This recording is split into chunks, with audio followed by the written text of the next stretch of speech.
C'était le tout premier test de Federica Mogherini en tant que future représentante de la diplomatie européenne.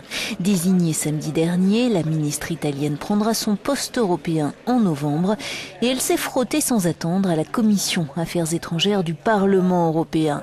Une audition dominée par la question ukrainienne et les relations avec la Russie. Le partenariat stratégique avec la Russie est terminé, clairement terminé, a-t-elle martelé.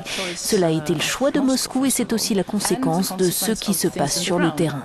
Un langage sans doute destiné à faire mentir ceux qui l'accusent d'être pro-russe, mais cet eurodéputé polonais n'est pas convaincu.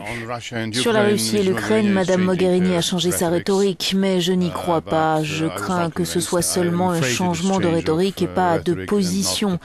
Elle est à la traîne derrière les événements sur le terrain, la guerre en cours, et elle n'a pas de proposition à faire. J'ai été positivement surprise. Elle a montré une grande connaissance des différents dossiers. Elle a montré qu'elle était réaliste tout en étant ambitieuse et qu'elle n'avait pas peur de dire ce qu'elle pensait.